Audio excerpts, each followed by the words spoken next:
সে আমার নিচের ফ্লোরে থাকে, এর ইংলিশটা কি হবে?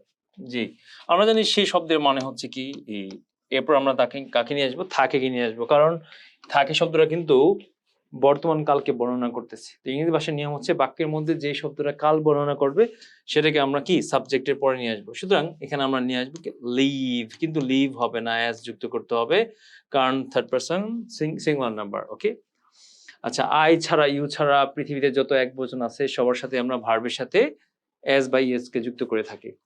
তাহলে তাহলে হি লিভস, সে থাকে। এখন কোথায় থাকে? কোন একটা ফ্লোরে থাকে, তাহলে আমরা লিখতে পারি he lives on the floor. এখন এই যে ফ্লোরে সে থাকে, সে যেই ফ্লোরে থাকে সেই ফ্লোরটা কোথায়? তো সেক্ষেত্রে কি হবে, এই যে বিলো শব্দের মানে হচ্ছে ঠিক নিচে। এই যে আমি এই তলায় থাকি, সে আমার নিচের তলায় থাকে, তো সেক্ষেত্রে কি হচ্ছে, এখানে বিলো ইউজ করতে হবে, ঠিক নিচে বোঝাতে আমরা বিলো ইউজ করি।